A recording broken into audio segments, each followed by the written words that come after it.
안녕하세요. 오늘은 보내주신 저널리즘의 여정 자료를 가지고 정보가 어떻게 기록되고 또 공유되기 시작했는지 그 아주 초기 역사 속으로 한번 깊이 들어가 보려고 합니다. 네, 저널리즘의 정말 그 뿌리를 찾아가는 시간이죠. 맞아요. 마치 시간여행처럼요. 자, 자료를 보니까 가장 먼저 언급되는 게 고대 로마의 악타디우르나인데요.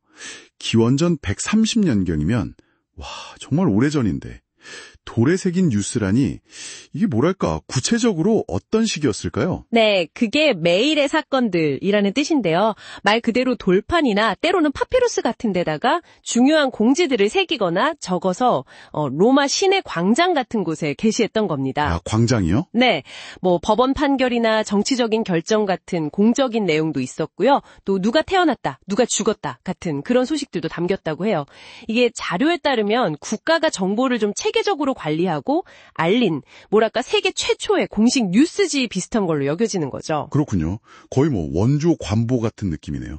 근데 이게 로마에만 있었던 건가요? 아니면 다른 지역에도 비슷한 게 있었을까요? 그 점이 또 흥미로운데요. 자료에서도 지적하듯이 거의 같은 시기 중국 한나라에도 비슷한 시스템이 있었어요. 조보라고 불렀죠. 조보요? 아, 들어본 것 같아요. 네, 관리들이 주요 사건이나 결정 사항들을 기록해서 보고하던 일종의 관보였는데 이것도 결국엔 정보를 기록하고 공유하려는 목적이었잖아요.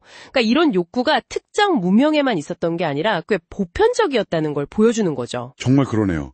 정보를 남기고 알리려는 건 뭐 인간의 본능 같은 건가 봐요. 그럼 이런 고대 방식에서 우리가 아는 신문 형태로 넘어오기까지는 또 어떤 과정이 있었을까요? 자료에 16, 15년대 유럽 코란토스 얘기가 나오던데요. 네, 코란토스. 이건 주로 이제 외국 소식이나 특히 전쟁 소식 같은 걸 다루던 보통 한 장짜리 뉴스레터였어요. 인쇄된 형태로는 이게 초기 신문의 모습에 가깝죠. 한 장짜리 뉴스레터. 네. 근데 여기서 주목할 점이 있어요. 바로 통제입니다. 이 코란토스도 그냥 자유롭게 발행된 게 아니라 정부의 검열을 받았다는 거예요. 아, 검열이요? 그때부터요? 네. 자료에서도 중국의 그 디바오라는 정부가 통제하던 보고서 시스템과 유사하다고 지적하는데요. 그러니까 권력을 가진 쪽에서는 정보가 퍼지는 걸 통제하려는 시도가 아주 예전부터 있었다는 거죠. 예나 지금이나 비슷한 면이 있는 것 같아요. 하긴 정보가 힘이니까요. 근데 바로 이 지점에서 정말 게임 체인저가 등장하죠. 1454년 구텐베르크의 인쇄술 발명.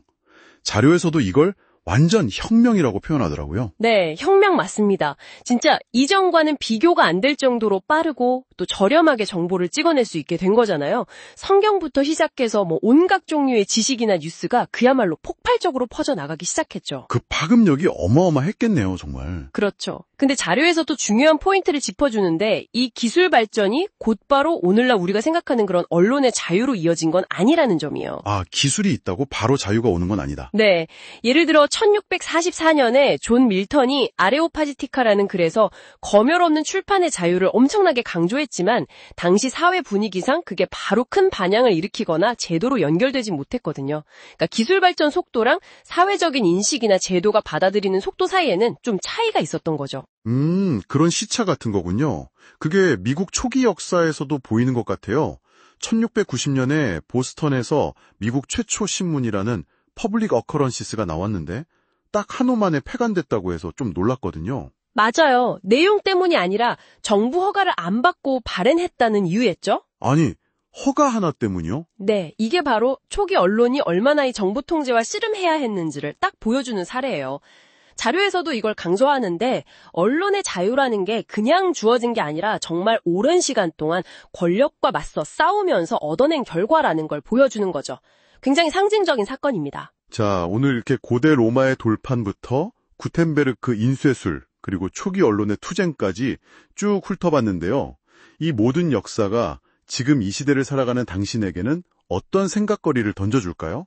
까마득한 옛날 이야기 같지만 어떻게 보면 정보를 알리려는 힘과 또 그걸 통제하려는 힘 사이에 이 팽팽한 긴장감은 지금도 계속되고 있는 것 같거든요.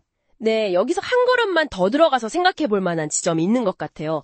방금 이야기 나눈 퍼블릭 어커런시즈 폐간처럼 과거의 통제는 비교적 명확했잖아요. 허가 안 해주면 끝 이런 식이었죠? 그렇죠. 좀 노골적이었죠. 네. 그런데 정보가 정말 홍수처럼 넘쳐나는 지금 이 디지털 시대에는 과연 정보를 통제하거나 혹은 여론에 영향을 주려는 시도가 어떤 모습으로 나타나고 있을까요? 과거처럼 직접적인 검열 방식이 아니라 어쩌면 훨씬 더 교묘하고 우리가 알아차리기 어려운 그런 방식은 아닐지 오늘 살펴본 이 자료들을 거울 삼아서 한 번쯤 곱씹어볼 만한 질문인 것 같습니다.